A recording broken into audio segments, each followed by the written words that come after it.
दिन रात जनतेसाठी राबतो, दिल्या वचनाला तो हो जागतो। दिन रात जनतेसाठी राबतो, दिल्या वचनाला तो हो जागतो। घेतली आन जनसेवेची तो शान हो नाशिकची, घेतली आन जनसेवेची तो शान हो नाशिकची। जन कार्यात उभा ठाकला। नमस्कार मंडळी, मी स्वप्नील इंगोले। आपलं सर्वांचं स्वागत आहे माझ्या MS29 स्वप्नील इंगोले या युट्यूब चॅनल आणि इंस्टाग्राम चॅनल वरती।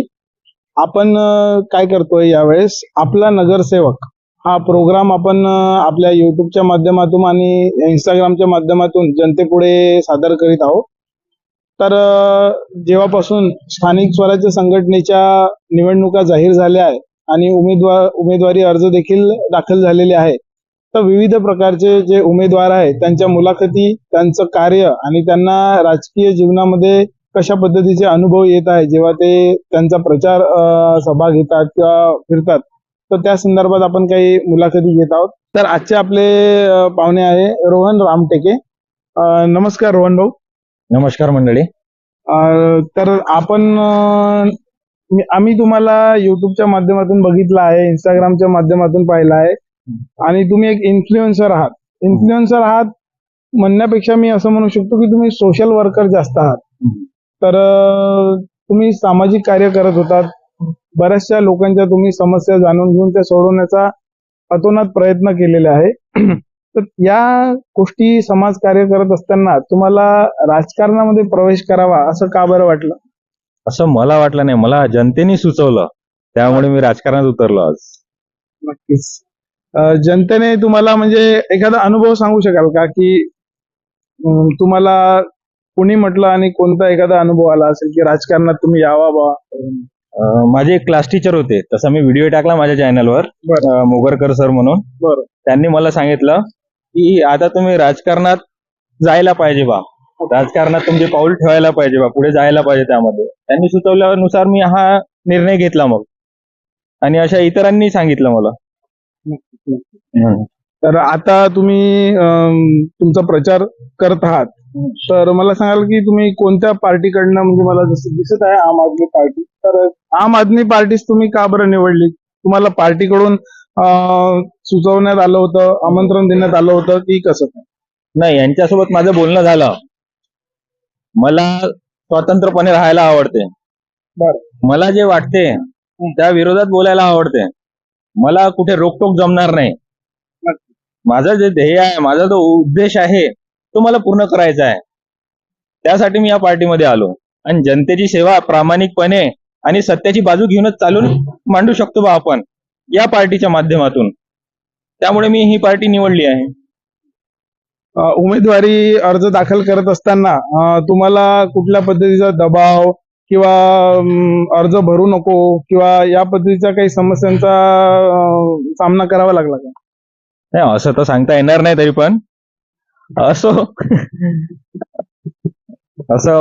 सांगू शकत नाही मी, असं होतच असते। म्हणजे असं झालं आहे का, म्हणजे कोणी तुम्हाला रोकटोक केली का? माझ्यावर देशद्रोहाचा गुन्हा दाखल करण्यात आला, मला 15 दिवस जेलात राहावं लागलं। माझा जो उपक्रम होता त्यामध्ये मला कितीतरी अडचणीचा सामना करावा लागला, माझ्या त्या उपक्रमामध्ये कितीतरी अडथळे निर्माण करण्यात आले, पण तरी सुद्धा मी हार मानलेली नाही, मी पुढे चालतच राहणार, मी थांबणार नाही। नक्कीच नक्कीच, आमच्या शुभेच्छा आहेत तुम्हाला। आणि वार्ड क्रमांक 28 ना? 28 ब, वार्ड क्रमांक 28 ब मधून आपण तुमचा उमेदवारी अर्ज दाखल केला आहे आणि तुम्ही येणारी निवडणूक लढवत आहात। तर या निवडणुकीमध्ये लढत असताना या वार्डामधल्या तुम्हाला मोठ्या अशा समस्या कोणत्या वाटतात की ज्या मी या वार्डामधल्या पहिले प्रायोरिटी आपण जे म्हणतो प्रायोरिटी दिली पाहिजे, अशा कुठल्या समस्या तुम्हाला वाटतात? सर्वप्रथम तर रस्त्याच्या समस्या आहेत इथल्या, या एरियातल्या। त्यानंतर नाल्याच्या समस्या आहे, इथे नाल्या आणि रस्ते अतिशय खराब आहे, यावर मी व्हिडिओ बनवला आहे। मला तक्रारी आल्या उमरसऱ्यातून, त्या तक्रारी संदर्भात मी व्हिडिओ बनवले। आणि इथला मला PSC ची तक्रार आलेली होती, तर PSC ची अतिशय खराब परिस्थिती आहे, मी बघितली ती स्वतःहून। आणि इथल्या जनतेचं म्हणणं आहे की वार्डातले कामं होत नाही बा, आम्हाला ज्या योग्य फॅसिलिटी सुविधा मिळायला पाहिजे त्या मिळत नाही बा। घंटा गाडी येणं वगैरे तेवढं पॉसिबल नाही, इकडे येऊ शकत नाही किंवा येत नाही। हे काही कारण जनतेने मला सांगितले. हा समस्या तुमच्यापर्यंत मी व्हिडिओच्या माध्यमातून पोहोचवल्या. नक्कीच नक्कीच. तुम्ही व्हिडिओच्या माध्यमातून तुमचं आम्ही इंस्टाग्राम आणि युट्यूब आहे ते पण बघितलं आहे, त्याच्यामध्ये तुम्ही या समस्या सोडवत असतातच.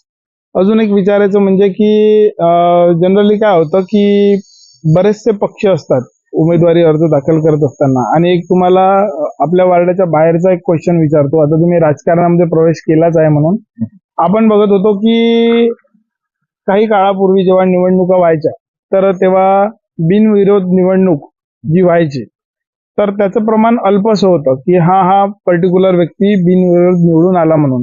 पण आपण बघतोय की या निवडणुकी म्हणजे अजून निवडणुकाच व्हायच्या आहे ना, आणि निवडणुकाच व्हायच्या आहे, पण आपण रोज टीव्ही मध्ये बघताय की या पक्षाचे बिनविरोध निवडणूक निवडून आलेले आहे म्हणून बरेचसे उमेदवार, आणि याचं प्रमाण खूप वाढलेलं आहे. म्हणजे तुम्हाला काय वाटतं की हा ट्रेंड इथून सुरू झाला आहे का, बिनविरोध निवडणूक लढवून येण्याचं प्रमाण हे वाढलं आहे का? कारण काय होतं की दबाव तंत्र हे वाढलं आहे का महाराष्ट्रामध्ये? बिनविरोधचं तर असं मला कुठे काही आढळलं नाही अजून. कारण का जनतेने जर सहकार्य केलं, योग्य लोकांकडे लक्ष देऊन विचार करून हा निर्णय घेतला तर नक्कीच योग्य नगरसेवक राजकारणी उभे होणार भविष्यामध्ये. आणि तुमचा जो पक्ष आहे आम आदमी पार्टी, तर तुम्ही तुमच्या नगराध्यक्षाचं नाव सांगू शकाल का? तुमचा विजयी उमेदवार जो असेल नगराध्यक्ष आम आदमी पार्टीकडून हो. सध्या तर आमच्या पार्टीची आता सध्या सुरुवात आहे. बरं. आणि मी काय राजकीय नेता किंवा राजकारणी नाही.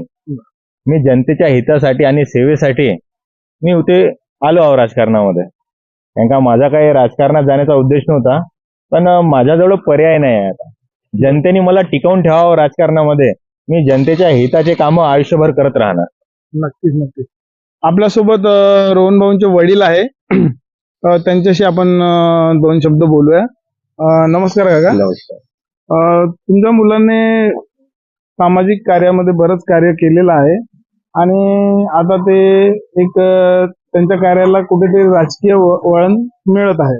तर तुमच्या काय अपेक्षा आहे, म्हणजे त्यांनी ते कार्य कशा पद्धतीने करावं की नाही करावं पुढे? आता त्यांना हे कार्य करावंच लागेल. त्यांचं हे क्षेत्र नव्हतं पहिलेपासून. त्यांना तो पाणी पुरवठा विभाग म्हणजे ऑपरेटर या पदावर होता. त्यांना अतिशय त्रास भोगावा दिला या ऑफिसर लोकांनी. त्याच्यामुळे त्यांनी तो या क्षेत्राकडे वळला. आणि तुमचं प्रॉपर गाव वगैरे कळेल? माझं प्रॉपर गाव इथेच आंबेडकर चौक पाटपुऱ्यामध्ये राहतो मी. बरं. अरुण भाऊ, आम्ही तुम्हाला पाहिलं आहे की तुम्ही पाटीपुरा जे महात्मा फुले नगर आहे, महात्मा फुले चौक, तिथे तुमचं राहणं आहे. आणि तुम्ही जो तुमचा उमेदवारी अर्ज भरलेला आहे तो वार्ड क्रमांक 28B मधून भरलाय. तर म्हणजे असं का तुम्ही राहता एका ठिकाणी आणि अर्ज इथून भरलाय, तर याच्या मागचं काय कारण आहे नेमकं? आता नेमकं कारण असं की मी ज्या एरियात राहतो त्या एरियातील लोकांनी मला सपोर्ट केला. अच्छा. हा, तर माझं एवढंच म्हणणं आहे तर त्यांना विरोध नको माझावाला. माझ्यामुळे कोणाला त्रास नको बा. त्यांच्यावर मला विश्वास असल्यामुळे मी काही तिथनं फॉर्म भरला नाही. आणि उमरसऱ्यातून फॉर्म भरण्याचं याच्या मागचं कारण असं की सर्वात जास्त समस्या मला उमरसऱ्यातच दिसल्या. मला तक्रारी आल्या तर जास्त प्रमाणात व्हिडिओ मी उमरसऱ्यातलेच बनवलेले आहे. आणि उद्या चालून जर मी भविष्यात निवडून आलो तर मी या उमरसऱ्यातच राहायला येणार. नक्की. जनतेच्या जवळच, याच एरियामध्ये. म्हणजे इथल्या जनतेला तुम्हाला त्यांच्या येणाऱ्या समस्या आहेत त्या अजून लवकर कळवता येतील. कारण का अर्धून जास्त जनतेचे प्रश्न उमरसऱ्यातले हेच आहे की तुम्ही तिकडे राहता आणि इकडे का बरं फॉर्म बा. जर मी निवडून आलो तर इथेच राहायला येणार. सर्वसामान्य मन आहे की बा राजकारण हे मोठ्या लोकांचं काम आहे, किंवा राजकारणात जायचं असेल तर पैसा प्रॉपर्टी भरपूर असावा लागतो तरच तुम्ही त्याच्यामध्ये उतरा. तर तुम्ही नेमकं काय बघितलं राजकारणामध्ये उतरण्याचा तुम्ही जेव्हा विचार केला? कारण तुमची आजपर्यंतची ओळख जी आहे ही एज अ सोशल वर्कर म्हणून राहिलेली आहे. अनेक लोकांच्या समस्या स्थानिक पातळीवर असो किंवा मग बाहेरगावच्या असो तुम्ही सोडवण्याचा प्रयत्न केलेला आहे.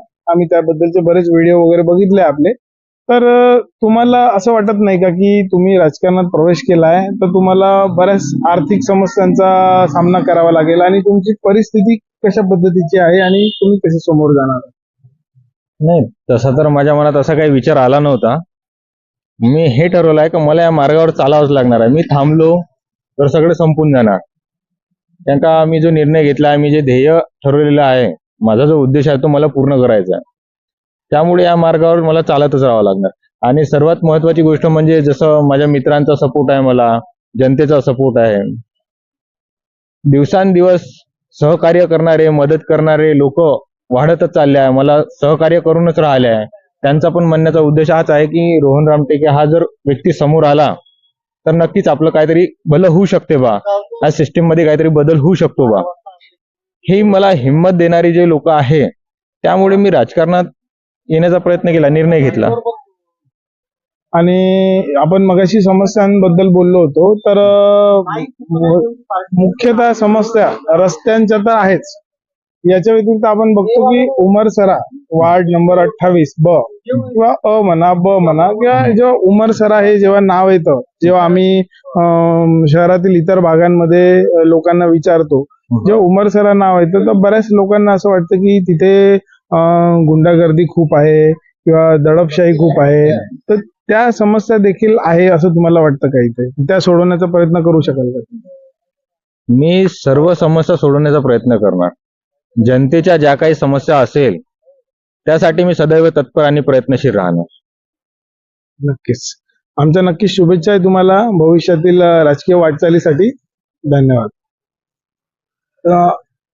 बरीचशी जनता आजकाल डिजिटल झालेली आहे, ऑनलाईन झालेली आहे, तर प्रत्येक लोकांपर्यंत साहजिकच पोहोचणं शक्य नाही आहे. तुम्ही किती तुमचा प्रचार प्रसार कराल, तर जी डिजिटल जनता आहे आपली, तर त्यांच्यासाठी तुम्ही काय संदेश देऊ इच्छिता तुमच्या सोशल मीडियाचा? आता माझं जे सोशल मीडिया चॅनल आहे त्यामध्ये मी जनतेच्या समस्या मांडत असतो. हा उपक्रम माझा गेल्या 1 वर्षापासून सुरू होता. आता तुम्हाला जर ते व्हिडिओज बघायचे असेल तर माझी इंस्टाग्राम आयडी, फेसबुक, युट्यूबवर रोहन रामटेके नाव जरी सर्च केलं तरी माझं सर्व इन्फॉर्मेशन येऊन जाते. गुगलवर माझं पेज पण आहे, त्यावर तुम्ही माझी माहिती डिटेल घेऊ शकता, व्हिडिओज बघू शकता. रात जनतेसाठी राबतो, दिल्या वचनाला तो हो जागतो. दिन रात जनतेसाठी राबतो, दिल्या वचनाला तो हो जागतो. घेतली आन जनसेवेची तो शान हो नाशिकची, घेतली आन जनसेवेची तो शान हो नाशिकची. जन कार्यात उभा ठाकला आम्हा माणूस